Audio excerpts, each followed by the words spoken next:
Hey fellow woodcutters, Topsaw here. Today we're going to draw in Fusion 360, working on our CAD drawing skills a little bit of wood parts. This is just a wood part. We're going to reverse engineer it, just kind of sketch out in our notebook with measurements and then draw it in Fusion 360. So trace it on a piece of paper, and here it is here. Make sure you have a title block in the bottom corner.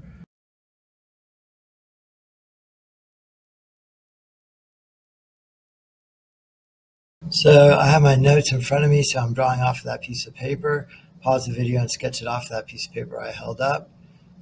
Where I'm going to start is file management. Always starts. I create a folder and I'm going to keep everything in that skill board number 5. Next, I double check my settings that I am in fact in inches. I'm going to go up here, create sketch. And then under sketch, I'm going to draw in the XY plane. So Y is vertical and green, red, horizontal, and X. I'm going to do this drawing a little differently. I'm going to draw, because it's so perfectly symmetrical over the axis there, I'm just going to draw the top half and then reflect it over the line using the mirror feature. So I'm going to start in the middle of the left side of it, and I can see that circle is a diameter 2 1/4, so the radius is 1 1/8. So I'm just going to start by creating a line. I'm going to snap at the origin. I'm going to go up 1 1/8. So 1 space 1/8. And then from there, I'm going to click, and then I'm going to keep drawing after that. Then I'm going to draw that 1/2 inch. So a 1/2 inch, 180. And then the next is a horizontal 5/8. So I'm actually going to draw that 5/8 vertically up, and then I'm going to go 5/8 over. And I know that because that interior angle is 135, which means if I subtract 90 from it, it's a 45 base angle, giving me an isosceles right triangle. So if this is 5/8 going up, it's also going to be 5/8 going over. So 5/8, 180, I'll click, and then I'm going to start going this way, 5/8 as well. And then after I have that, then I go over an inch. So I'm going to go over an inch, making sure that I'm at 180. I'll click. And then I have that radius, a concave radius going down, and that radius is 1 inch. So I'm going to go over 1 more inch. So I'll go 1, making sure I'm at 180, and I'll click. And then I'm going to create a line from this endpoint right here to that endpoint. There's my 45. Now that I have that line in, I'll go back and delete that line and that line. This is the edge of my radius. I'm going to go create a circle, snapping there, 2 inch diameter, which is a 1 inch radius, to there. So that's good. Still in the circle mode. I'll also click on the starting point. I'll go over to diameter 2 1/4, so 2.25. There it is there. You kind of start to see what it's starting to look like. I'll go back to draw a line. I'll snap at the center. I'll come vertically down so I know where to snap over. So I'll click there at 90 degrees. And then, not too sure how far down I go this way. So I think I'm going to start at the far end and then come back. So what I'll do now is I'm going to create a line here and go down this way a total of 8 inches. And I'll click, bring it over so you can see what we're doing.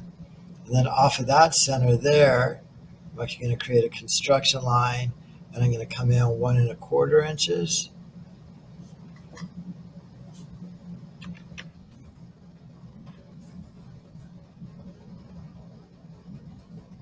And then from that 1 1/4 in, I'm going to hit OK. I'm going to go to the circle.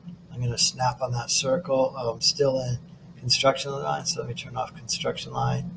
And then I'll snap right there to get the outside diameter 2.5. And then I'm still in circle mode. I'm going to click there. And that inside circle has a diameter of 1 1/2.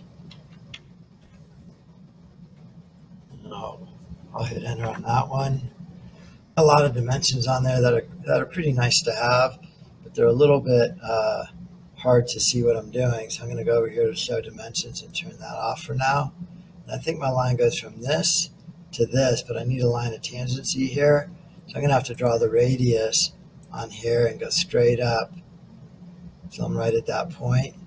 And then I'll go from there to there. And that's how I get that top side. So I think I did that right. Let me do some trimming here. I'll hit enter. I'm going to either delete lines or trim lines off. I want to trim that part of the circle off. That line, all of that goes off. That goes off. Now I can see it starting to look like what I was expecting. The only thing left to do is that little groove in the center there. So I'm going to have to do a little bit of thinking here. This line, the edge of the cutout is 3/4 over. And then from that 3/4, the diameter is 1 inch. So half that is ½ inch. So I have 3/4 and ½ inch. So 1 1/4 inches. So I'm going to go create a line from here, 1 1/4, 1.25.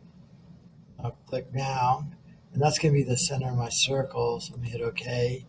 We draw that circle with a diameter of 1 inch. And then from the center of the circle to the center of the next circle, the overall length of that cutout is 3½ inches, minus that half and half, so it should be 2½. So I'm going to draw a line from the center of this circle, 2½ inches over. And I'm going to draw another circle at the end of this with a 1 inch diameter.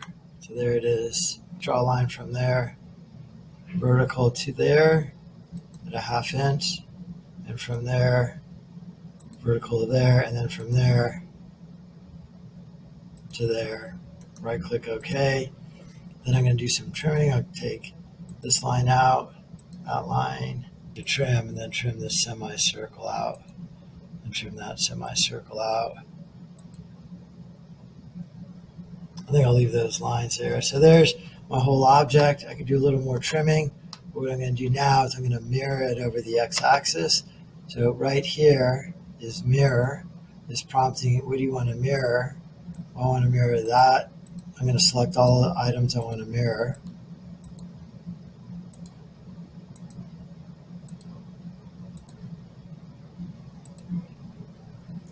Then now I'm going to select what line do you want to mirror over. I want to mirror over this line, and there it is.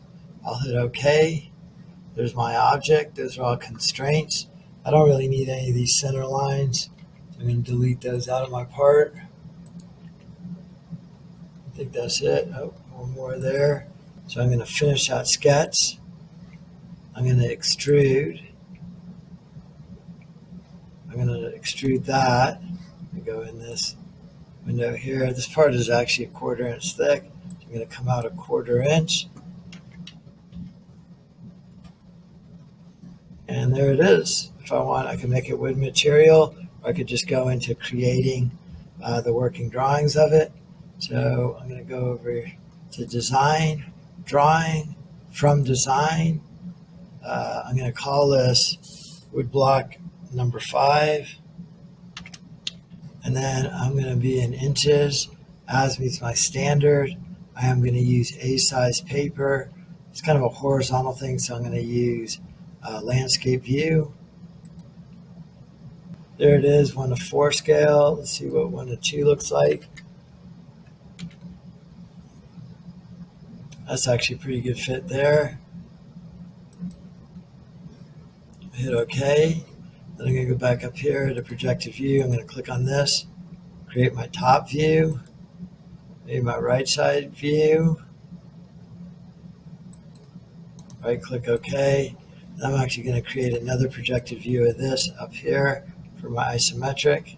I could scale it differently, but that actually looks like a pretty good view. I'll hit the green check mark. And as I click on this, I can right click and then edit the view. If I want to shade it in, I could do that here, or change the scale of it there. So that looks pretty good. I'll put some dimensions on here. I'm going to actually have to do quite a few dimensions, I think, on this. So kind of start. I could change that to fractional. It rounded it. Something a little different. I won't put them all on, but go back to dimensions, put some more thickness of the board. Maybe I'll put on here. I could put times 2 to say those two, and I could put times 2 on there. Dimension from here to there. And if I want to do that vertical dimension there, I go dimension, linear dimension, click that bottom point to that top point, and get that 5/8. That's the decimal equivalent of it. Certainly don't want any dimensions on this bottom half to really imply that it was symmetrical. To there, I guess that would have been a better dimension to work off of. I had to calculate that 1 1/4. I think that's about it. All right. Well, if you have any questions, please post them in the comments below.